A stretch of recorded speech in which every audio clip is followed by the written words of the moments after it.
Hello, ladies and gentlemen, and welcome back to Break at the Apex with myself, Graham, and my man BT. It's finally time for us to review the first race of the season, and my goodness, are we buzzing? Because that Australian GP, let me tell you, it was a race. It was absolute chaos, the perfect way to kick off the season. Although, I gotta be honest, waking up at 6 a.m. should be quite Yeah, illegal to watch a race. yeah. It should be Well, quite illegal. In fact, another thing that should be illegal is the entire grid letting Stroll come sixth.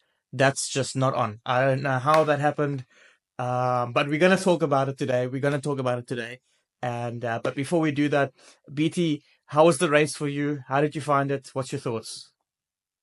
first of all, I woke up late. I woke up at 7:30. So I, I think 30 minutes before the race ended. I was so confused over what was happening, but I continued watching. Then obviously the day went. I went to go do stuff. Then I rewatched it last night around about 11 o'clock at night. And yeah, I think the last bit that I actually caught was the interesting bit. Because from the start until that bit, it was pretty much people crashing, safety car. Yeah, like it was not really a good race until Mm. the rain started and until Ferrari bottled it up, basically. Yeah, Which we'll get into.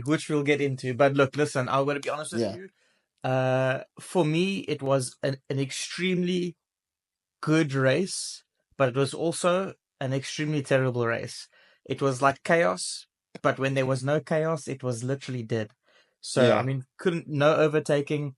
I mean, we'll get to this when we do our rate the race. I'll give you my exact understanding as to why I say that. But basically, it was really a good kickoff. It was the best perfect. It was like literally the perfect race to start off the year in a way.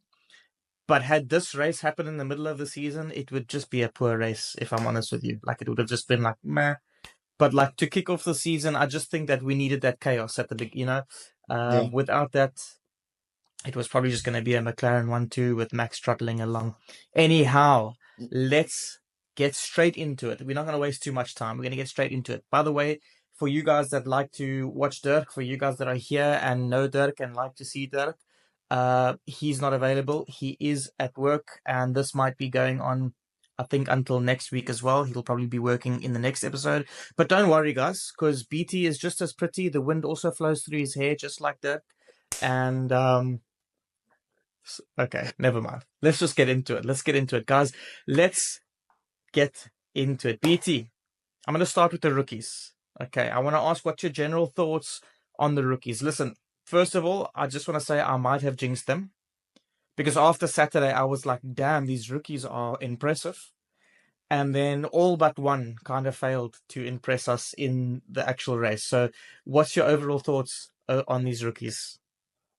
Wait, before I start, does Lawson count as a rookie? I think that's the famous question.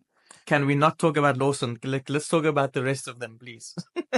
And Lawson, I'm sorry, but the Red Bull second seat is cursed. So I don't know what you're going to do.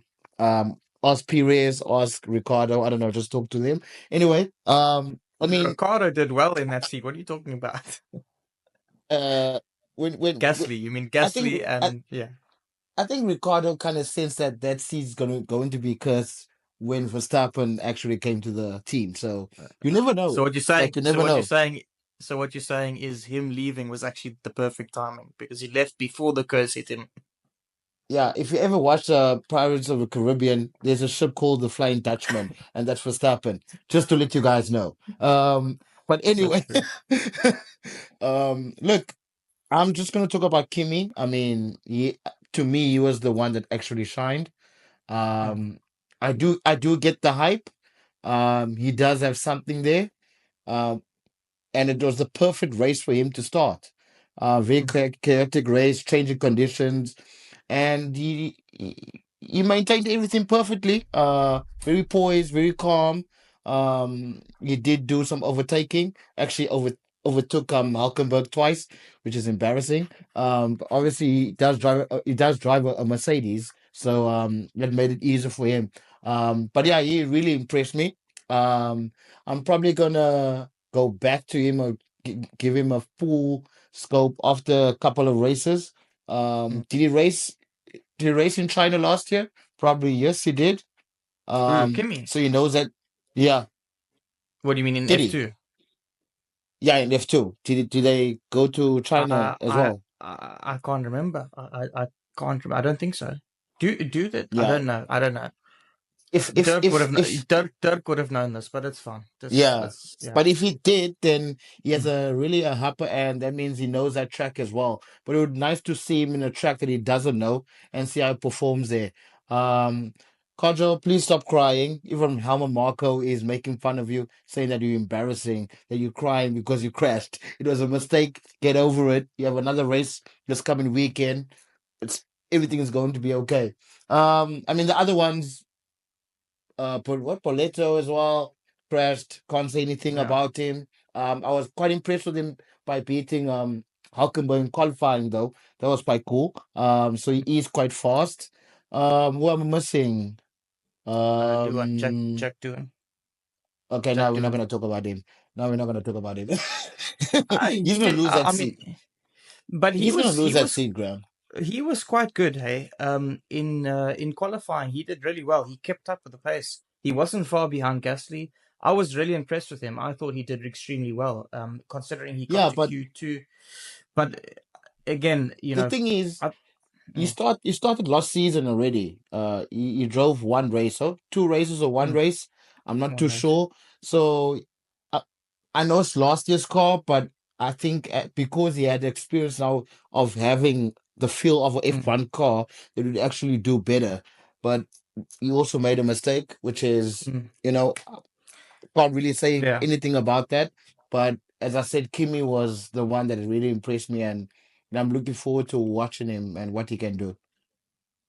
Fair enough. Would you say Kimi is the real deal if you consider the hype around him? To be Just based honest on with you, this. yeah, I think yeah, I would say he's the real deal. I'm not gonna go anything further and say that he's close to Piastri or yeah, Mm, close to Piastri or close to yeah. Albon or yeah, those or Gasly, but he is the real deal, and I think the most challenging circuits like Singapore, circuits like Monaco. I would like to see how he goes around there, and maybe we can revisit that again. Basically, 100%. yeah. I heard a stat um, that the last time we had so many rookies like this, it Mm. was the group that started with Hulkenberg, and Oh wow, Hulkenberg is the only one left of that group in Formula One. The rest, wow. so basically, if we're thinking about which one of them is going to still stay relevant in Formula One for some time, it's probably going to be Kimi. I mean, look, let me put it to you this way on my thoughts with regards to these rookies.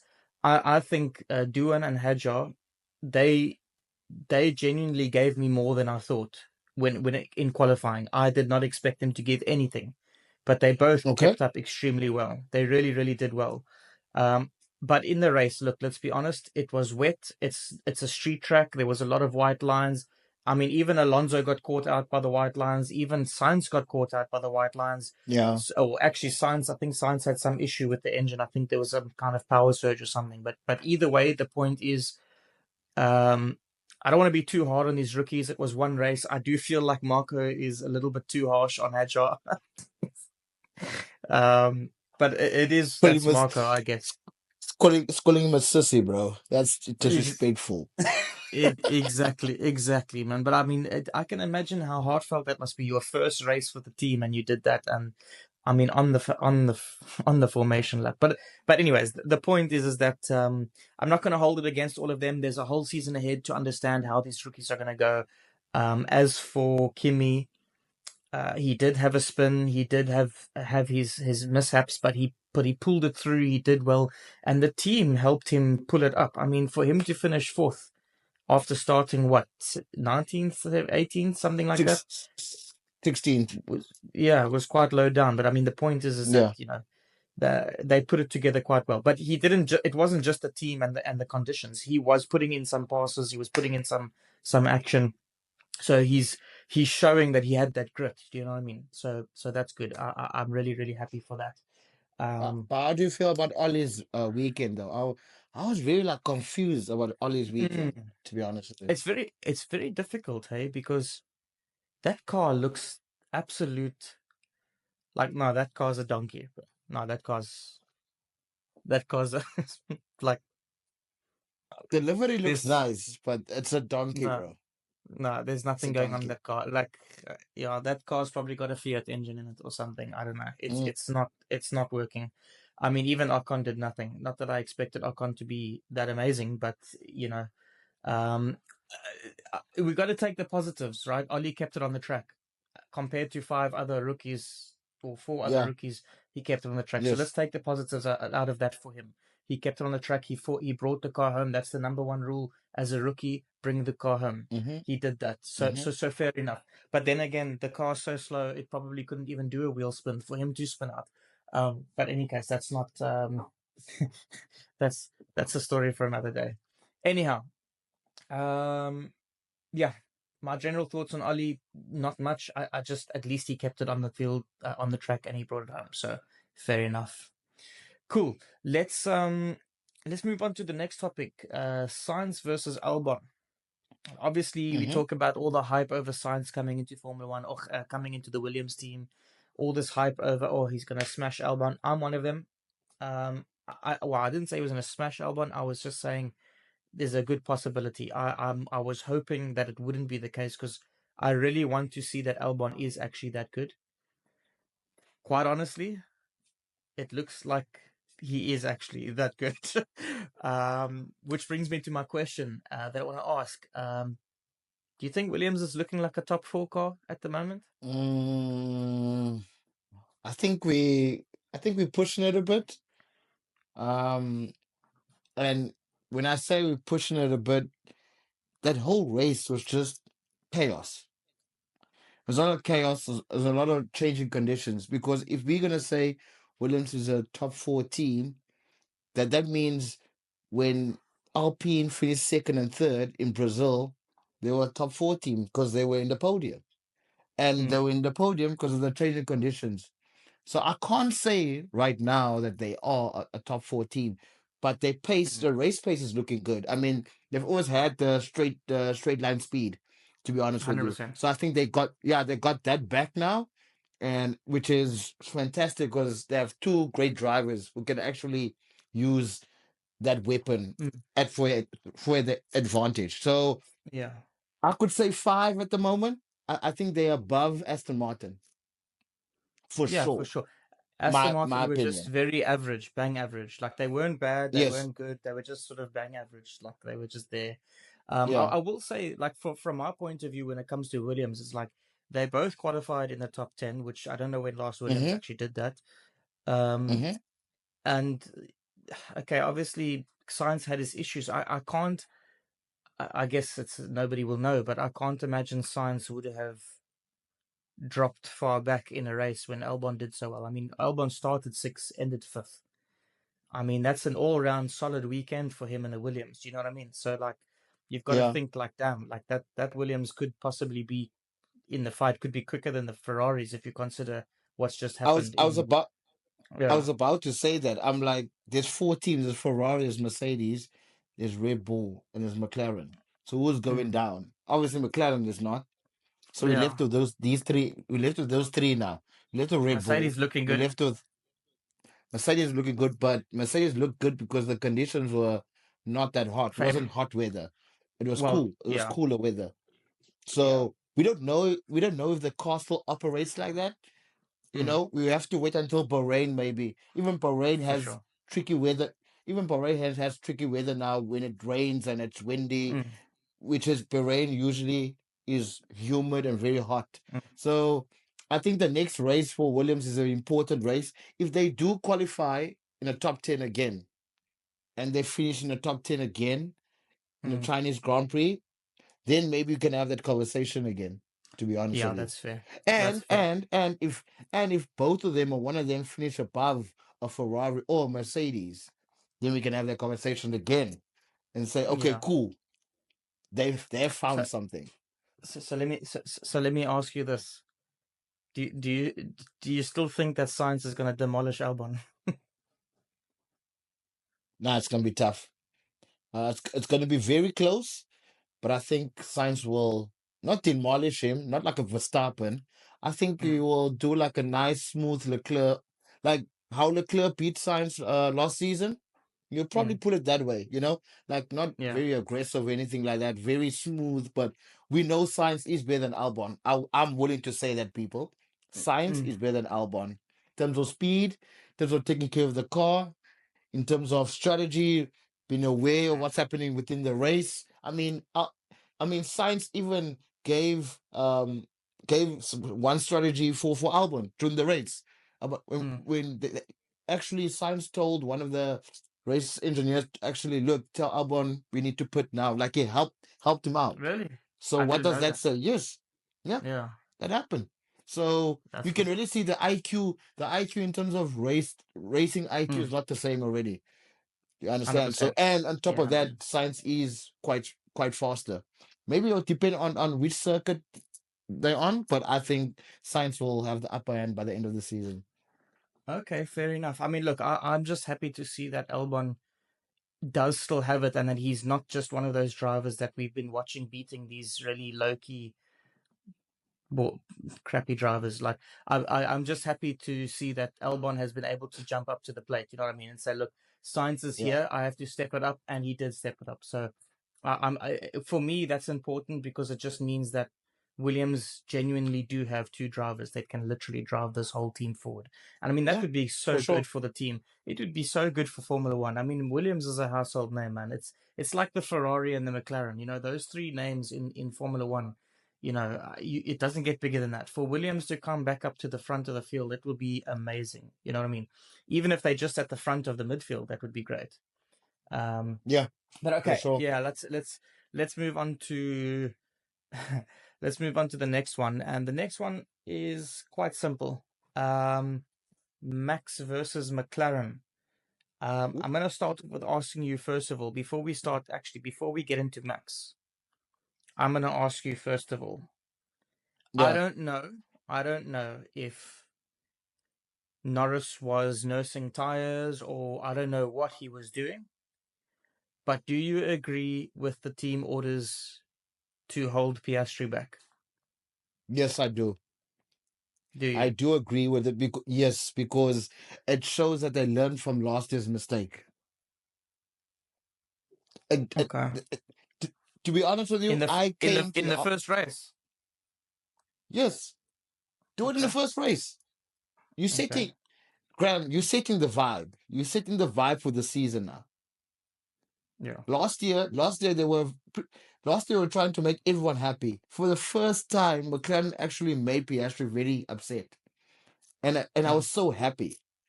They told him, "Look, do not overtake Norris, Yeah. please.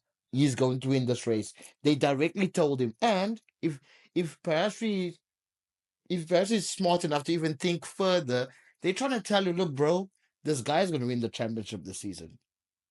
Mm. and you I and think. you going to play and you going to play the supporting role, but we're going to do it very nicely and very subtle with you.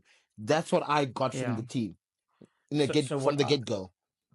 Definitely, I agree with the subtle part because they told him to hold off Yes. until Hmm. until he was in a position where he couldn't actually attack Norris, and then they were like, Hmm. "Okay, you're free to race." It's like, well, I mean, it's Yes. too late now because there's no ways I'm going to get him Yes. now. It's like Max just passed Yes. me, and everything. It's like, what am I supposed to do? So, Yes. I like, yeah, I totally agree, Graham. Like, this is good. this is mm, this is now them being focused on the prize and knowing that they have the best car on the grid, so they need to start with the team orders and just controlling everything from day one. Can't start when it's the 10th race of the season, then you want to start mm, having team rules and stuff like that. No, start from the first race, because you guys are fast already. You guys are winning the race. yeah, So I loved it. I loved it, bro. yeah, I'm not gonna lie hundred to you. percent. I loved it. So let's turn our attention to Max now because Max. Max is Max, man. He could have the fourth best car, the fourth worst car, or fourth best car, and still somehow be in the mix. Like you just can't write the guy off, right? He just knows how to wring the neck of that car. And he Hmm. was just there. He was just, and let's be honest, we all knew wet weather Max was going to be there. But Yes. even in the dry, he was keeping up until no, it wasn't actually dry. They were on inters. He was keeping up until a Mm. certain time, and then he fell back about 16 seconds. Which does also prove that McLaren is in good Is nick. sure. Yes. Do you know what I mean? So what I will say is Max is going to be there. I don't think anything, regardless of what that car looks like, he's going to be there, and he is going to be the person. And we talk about who we think is going to win the championship, and you think, okay, McLaren is like by far they've got the best car, right? But if you just think about it, if Norris and Piastri are going to take points off each other, bro, Max is in the money right there. So McLaren have to play it very careful because they can't just keep letting Norris and Piastri fight it out. Because if they do that, the chances are Max will end up winning a drivers' championship. And let's be honest, play the team game all you like, win the constructors all you like. Yes, that's where the money is. Great for McLaren, that's perfect. But I mean, Horner says it how many times? For bragging rights, it's always the drivers. Like everybody, Yes. nobody forgets the drivers' championship. Everybody forgets And who I'm gonna who won. and Yeah, and I'm gonna say something very controversial. McLaren owes Norris a drivers' championship. They owe it 100%, for his 100%. loyalty. For his loyalty. I was talking to a colleague of mine today, and he was like, "No, they should let Piastri go for the championship as well." I'm like, dude, that's not going to happen. It's not Mm, going to happen. Piastri will need to wait until his time. You'll need to wait. 100%, Unfortunately. 100%. Yeah. And I think Red Bull has proven this in the past, right? Like having a two driver team, it's not ideal. It's not going to work. I mean, it's going to work for the constructors, yeah, great. But when it comes to drivers championships and when it comes to like really sort of like I mean, dude, we talk about sponsorships, right? Do you think sponsors are going to be more happy with the driver winning or with the constructors? Because nobody ever remembers the constructors. Yes. So ultimately, you want that drivers' championship as well. And as a team, you want to give that to your drivers. You can't give that to your drivers if they're taking points off each other all the time. And then you have one Oak and another team who's literally just there. I mean, if Max just picks up 2 and 3 places constantly throughout the year, he's winning the championship, bro. Easy. Yeah. Because if And Norris and the and, thing yeah, is, and the thing is, Max is going to drive that car this season. I won't be surprised if sometimes that car, like, I won't be surprised if Max gets DNFs this season because Max is going to drive that car. Like, he's going mm, to take that car further, to be honest with you, just to catch up with the McLarens. So yeah. we'll have to see. And he's obviously having his baby this year, so he's probably going to need to take some time off. So he's going to want to try and get as many points as possible by then, even if it Yeah, is just 1 or 2 yeah, races. But yeah, we'll you're see how actually it goes. right. But I think that Max versus McLaren is genuinely a very spicy a pretty spicy thing because I feel like that's going to be the case most races this year. But I've got to ask you this question quickly, and feel free to be as honest as possible. Do you think Norris is ready for this title fight? Yes. Okay. I'm glad you said that because I think so many people will say no. And quite frankly, I agree. I think he is. I think he's learned from last year, and I Yes. think he's I think he knows that friendships don't exist on the track. He's Hmm. realized this now. And if you Hmm. if you look at how he handled this weekend, I mean, he said it himself. Like the moment he knew Max was right behind him, he was stressed out. But his engineer was saying, "Listen, the car is quick enough. Just do what you need to do. It will be fine." Yes. He listened. He did that. Yes. It worked out. He didn't make too many mistakes. He made one mistake. The same time Piastri made the mistake, but it didn't cost him, thankfully. But so did Can I Max also ask you a make question? mistakes. So yeah, Can I ask you a question?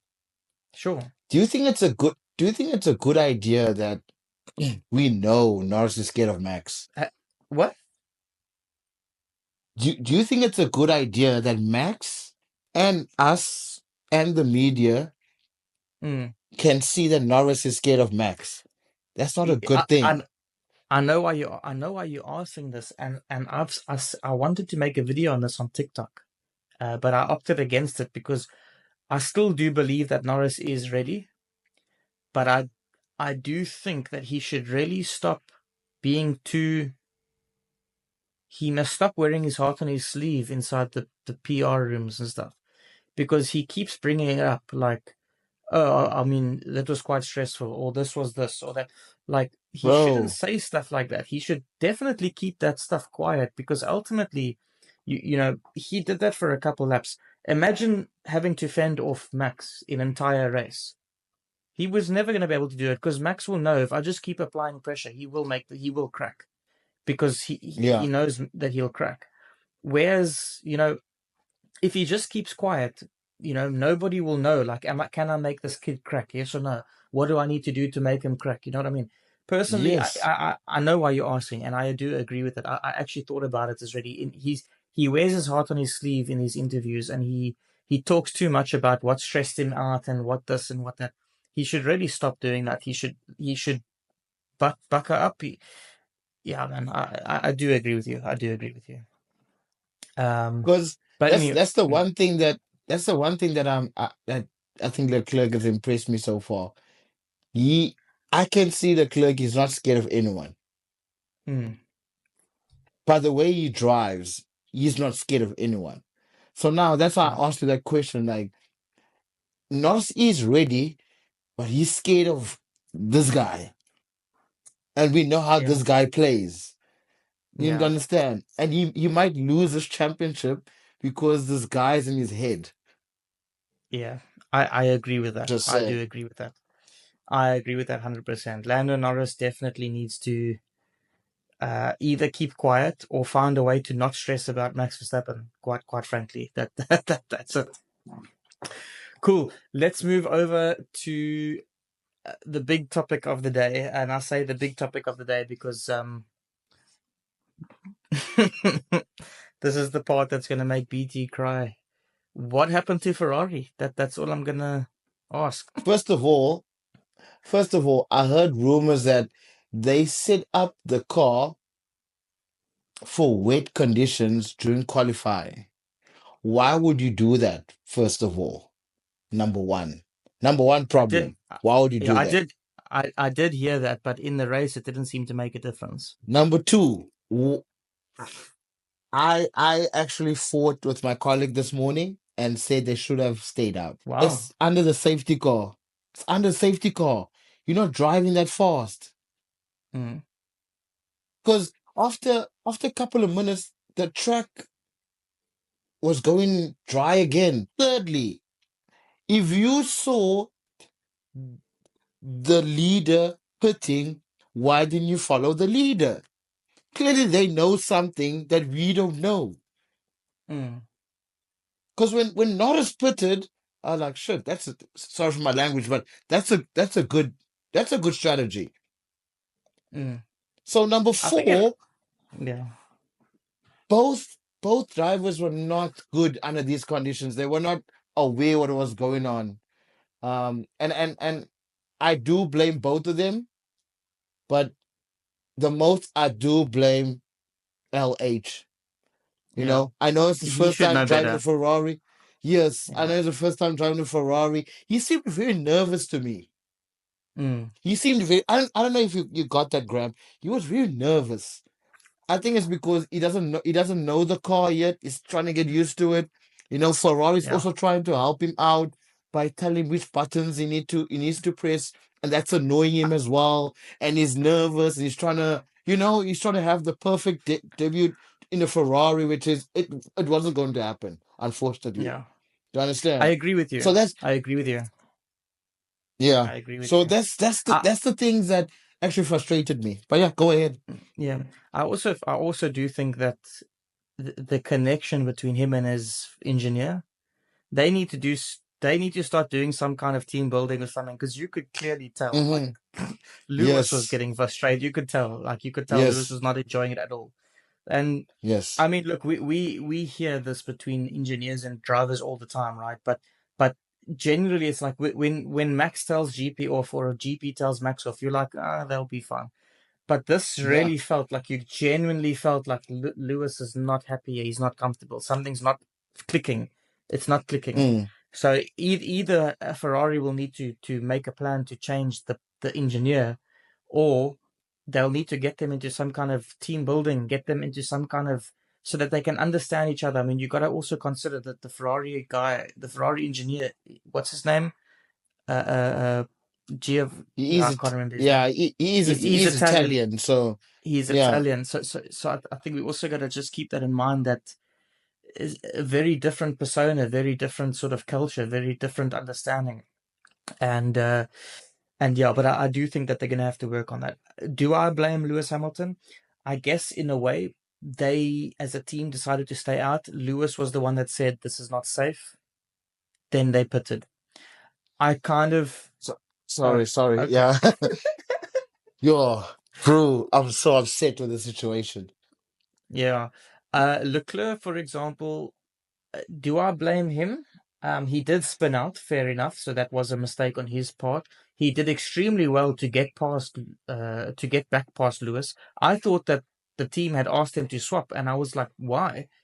But Yeah, I it remember you turns out, said that. Yeah. yeah, turns out Leclerc took him on pure pace, which was also, I mean, I know Hamilton is still learning the car, but that also goes back to what I was saying at the start of the year, start of the season was like, I still think Leclerc is going to beat Hamilton. I think Leclerc is a very underrated driver in the sense that even I, in the past, have said he'll never be a world champion. But every year that comes along, he's starting to prove more and more and more that he can be that. You know, he genuinely is quick. All he needs is a slightly better mentality, maybe just a little bit more grit, which he seems to be getting slowly but surely. But yeah, for me, Ferrari, I'm not going to sit here and say Ferrari fumbled the bag. I think they did, but I think it was more based on the feedback they were getting from the drivers rather than themselves making those calls. So I'm not going to come out here and start saying things like Ferrari are clowns again and whatever, whatever. Mm, Uh, mm, mm, quite mm. quite frankly, it was a team effort, and between the team and the drivers, they all got it wrong. It wasn't a strategy error, and it's easy to do that in these situations. But Ferrari definitely are going to have to learn how to work through these kinds of situations because it seems to happen a Like, lot with them. for example, because I was watching Verstappen as well. Verstappen, they told Verstappen to stay out. Mm, Do you remember? They told Verstappen to stay out. yeah. And Verstappen didn't question it. He was like, okay, cool. Maybe we're cooking something here. Then maybe Mm, after 2 minutes, they were like, no, no, come in, come in, come in, come in. So Ferrari failed to do quick decisions. yeah. There was a split decision. 100%. And a 100%. split decision that Red Bull done saved Verstappen's race. Do you 100%. understand? 100%. Yeah. So I think that's 100% the agree. frustrating part about it, to be honest with Yeah. you. But Red Bull are known to be good when it comes to, I mean, they pretty much good with everything. Even when they don't have a good car, they are still good. They're just a good outfit. And I've got to say that they do know how to make these decisions very quickly and act on it very quickly. Um, and the thing that I like about how they handled Max was, again, Max and his team. The thing I love about how in sync they are is like they bitch and moan with each other all the time, but Max will comply to what they say, and they will also comply to what Max says when Max says no, but this needs to. There's just this Mm, in sync. It's like with Ferrari, I often find it like even last year, I often find like there's always this tussle between who has more authority, the driver or the team, and then they don't know, and then he says this, and then the driver says this, and they're like, okay, who do we follow here? mm, Do you know what I mean? Like, it's whereas like with Red Bull, it's clear. The team has the data, but Max has the feeling. So Max generally will overpower whatever, but ultimately Max does respect the data a lot.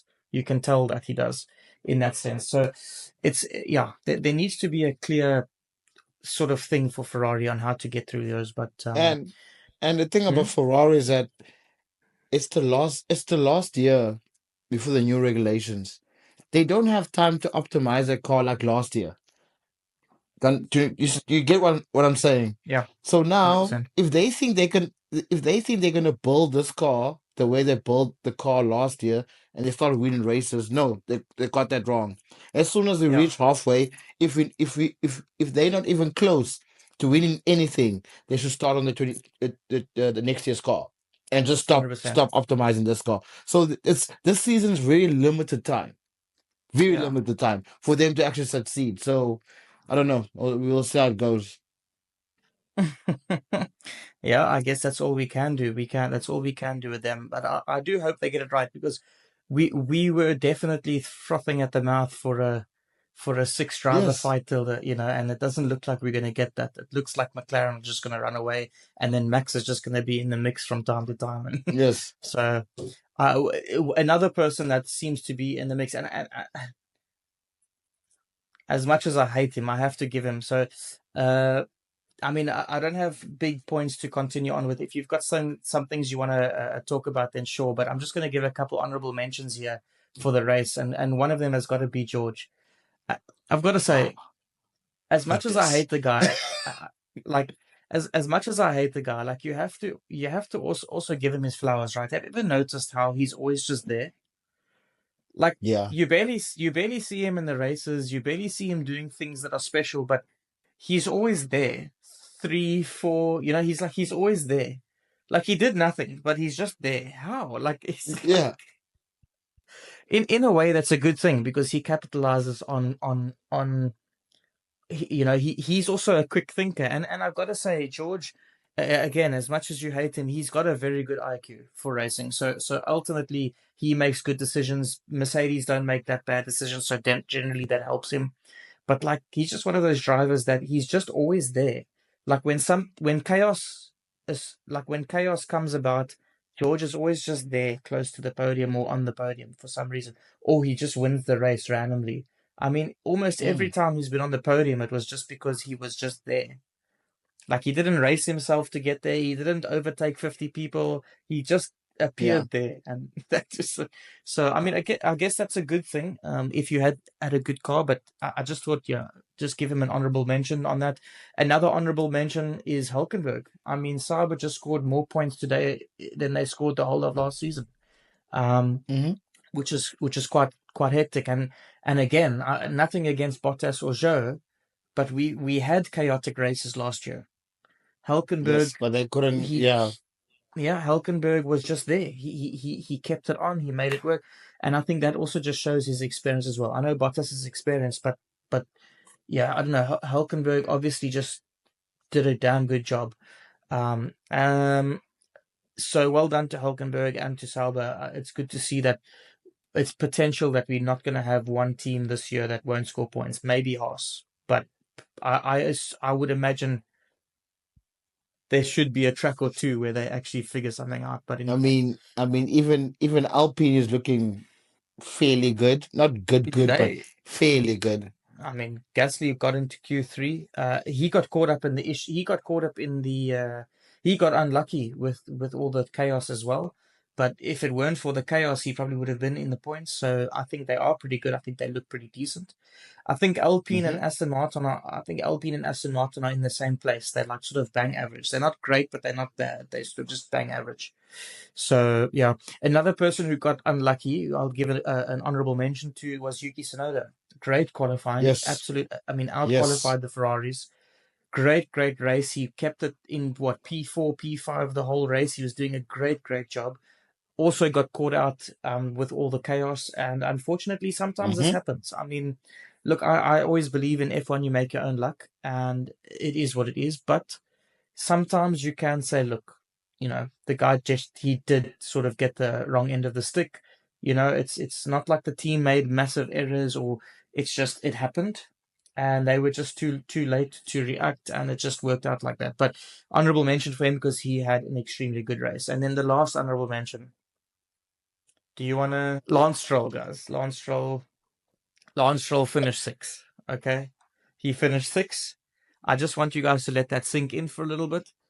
That Lance Stroll has now got 12 more. Is it 12? 12 more points than. Is it 8 or is it 12? It's 12. I think he's got 12 more It's points tough. than Yeah, I think he's got 12 more points than Fernando Alonso. I just want you to let Mm-hmm. that sink in for a moment. That Fernando Alonso crashed the car in the wet and not Lance Stroll. If we can just sit down for a second and just let it, do you know what I mean? Like on like, and you know what's the funniest thing? And Fernando said it, and he was actually being quite honest. Like it wasn't one of those things of I don't want to take the blame. It's like if you look at his racing line, he didn't go off the line. He did it. It was Mm-hmm. he literally couldn't have taken that line more perfectly. I don't know what happened, but that was just the most unlucky thing to happen. But besides the point, I just wanted to sink in that Alonso crashed in the wet and not Stroll, and Stroll ended up finishing Yes. sixth in this race. So I just want to Amazing stuff. great There drive is a from the God. youngster. There is a God, people. I'm a Christian man, and I would have told you that a long time ago. But I don't know why you had to say that now. That's just not right. There is one though. There is one, and you shouldn't joke about it. But it's fine. We'll move on. Anyhow, let's close off with our last little bit of fun. Abiti, who's your donkey of the race? Lewis Hamilton. Fair enough. I don't think that needs much explanation, to be honest. Like, I Yeah, guess I does it? guess we can just yeah, I guess we can just continue on from there. Um, Yeah. yeah, okay. So first of all, I'm only saying this not because of the race, but just because of the weekend in general, and because I have to be hard on him. Because usually they say when you love somebody, you've got to discipline them, you've got to be hard on them. You need to, you know. So I'm going to give this one to Liam Lawson. He had an absolute woeful weekend. And I certainly hope that that's going to change around because I really have high hopes for this kid. So unfortunately, donkey of the race is Liam Lawson, but you best be better next race because anyways, Not when the um, not when the Flying Dutchman is still there, bro. Flying Dutchman is yeah, there. fair enough, fair enough. Okay, cool. Let's move on to the stallion of the race, which is the new segment that we brought in. The stallion of the race is basically who we think was the best driver of the day. Um, I can think of two, but I'm gonna just take one. And I think it's Mm-hmm. probably the most obvious. Kimi Antonelli. I'm not sure that. I mean, Norris got driver of the day, and I think he deserved that for keeping it on the track, for not making mistakes. Well, he did, but for keeping it in the front, for fending off Piastri's charge, for fending off Max's charge. I think Lando did definitely deserve to win driver of the day.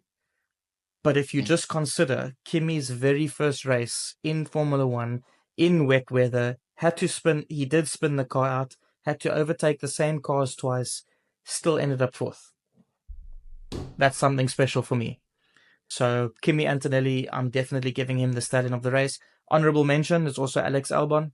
Although he started in the top six, he kept it there and just Mm-hmm. he didn't put a foot wrong. Had a great day, great race. So those are my stallion. That's my stallion of the race. BT. Yeah, I mean, both of the guys that you mentioned, of course, they have to be there. I'm gonna say Stroll as well. I can see the disgust in your face when you say that. It's like you really don't want to say it, but I'm gonna say it now. I'm gonna say Stroll. Stroll, He did do you well. you have yeah, you've been a meme multiple times. We know about your crashes in wet weather, so you proved us wrong. The Well E is a played. G. I don't want to say the E is a G. I don't want to say the whole full word. Mm, But yeah, no, well done. You had a great race, to be honest. nice. Cool. Awesome stuff. Okay, let's move on to the moment of the weekend. And I'm gonna let you go first because there's actually two for me that stand out, but the one was like I think so many people missed it because it happened right at the end. But it was absolutely amazing. But any case, I'm gonna let you go first, and then I'll take it from there. Moment of the week. I have to go to Lewis Hamilton again, bruh. Um, it's when I think you were quite far from Albon, and your race engineer kept on telling you should press K1 to overtake, and you told him, "No, I'm not even close yet." That was the moment of the weekend for me. Hamilton was just disgusted. He was disgusted, like Like honestly. What am I pressing overtake for? There's nobody to overtake. Like he's over there, bro. What? Fair enough. But I mean, the overtake button would have Yeah, also given him some ground. He would have gained some ground. But fair enough. That is good. Um, yeah, that was quite funny. I must say, Ferrari definitely take the cake for the best radio messages this weekend because man, I laughed so much. One of my moments of the weekend, which is not the one that I've picked as my moment of the weekend, but it is one that I'm going to say as an honorable mention here, was Charles Leclerc when he told them that his seat is wet, and they just said it must be the water, and he's like, "Well, let's just add that wise word. What? Let's just add those words to wisdom or something like that." It's like so cheeky, but so well said. I absolutely love that. I couldn't stop laughing. I just thought that was one of the best things that he's ever said on the radio. Um, oh, I bro, love that. No, that I'm was even class. I'm even crying here. Anyway, yeah. Yeah, that was class. Mm. That was class. But the moment of the weekend that I did pick, and I honestly think so many people missed this because it happened right at the end. Oscar Piastri's overtake on Lewis Hamilton was wild. Mm-hmm. Mm-hmm. Mm-hmm. He, Yes. What? It was disrespectful, bro. it Actually, was. put it, yeah, put it that way. It was disrespectful, bro. Honestly, it is was, he it was 100% disrespectful. It's like, who's the seven-time world champion? Forget him, bro. bro. He stuck it around there, bro. I don't know how they didn't crash doing that. I don't know how Piastri thought that that was going to be like okay, but man, it just worked. He stuck it in there and it just worked. And geez, that was phenomenal.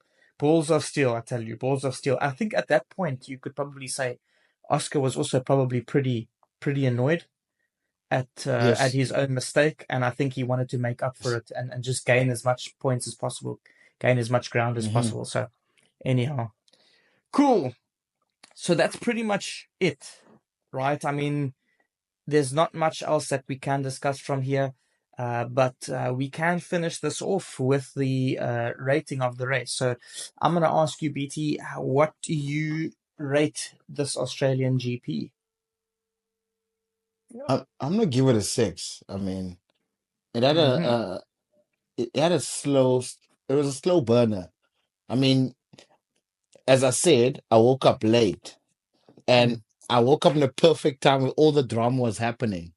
In my mind, after the race, after those 7 laps or those, I think 10 laps were done, it felt like that was the whole race, Mm, but it wasn't. yeah, Um yeah. we still had 47 more laps to go. So when I watched the full race, I was like, okay, it was a slow burner, and the actual Mm. action was happening at the end. So I'll give it a 6. Yeah, for sure. 100% agree. I mean, we had about 15 to 20 laps under the safety car, which is like probably a third of the Yeah. race, pretty much. Um, Mm. but look, what the notes that I've put down for myself here was that uh, if this race was in the middle of the season, I was giving it a six. But because it was a Mhm. season opener and because of the chaos, I am going to give it an eight. But it's only Mm. because it is a season opener. Only because it's a season opener and because of the chaos that occurred in the opener. I mean, there's no better way for us to kick off the season with chaos like that, even if it was only for one third of the race, right? So just as an opener, all that chaos, I'm going to give it an eight. But like I said, if this happened in the middle of the season, it probably would have been a six. Um, but yeah, I'm going to give it an eight. So that's pretty much it. So there's really not much for us more to discuss here. I think, Mhm. if I'm quite frank, I'm really looking forward to China. I'm still there's still a lot of question marks. You know, like I still feel like there's a bit of question marks. Like, Yeah. Is Ferrari going to struggle, or is it track specific, or is it the wet weather? Is Mhm. Mercedes going to be okay when it's warmer weather? You know, is Max going to be able to keep up fighting with the McLarens, or is it just because the wet that Max was able to extract what he did, although he did in the dry qualify well? So who knows? You know, when it comes to the rookies, still loads of question marks. So there's definitely a lot of question marks still that need to be answered, and hopefully in the next coming races we'll see that. So I'm really looking forward to China. But guys, genuinely, hit that subscribe button, hit the like button, hit all those buttons that you can hit, because quite honestly, this season is gonna. I still think that this season is going to start. I think we're just building up, right? And I think the season is going to end up Yeah, becoming pretty reckless. So yeah. hit those buttons and follow, because it's going to get chaotic. We're going to have a lot of fun on this podcast. And yes, I'll see you guys in the next episode, which we'll be posting on Thursday with some predictions for China. So have an absolutely amazing, amazing day, evening, wherever you are in the world. And I will see you guys, or we will see you guys in the next episode. Cheers. What's up with the Lewis juice? Hamilton. Lewis Hamilton, don't forget to press K1, bro. Fair enough. Bye, guys.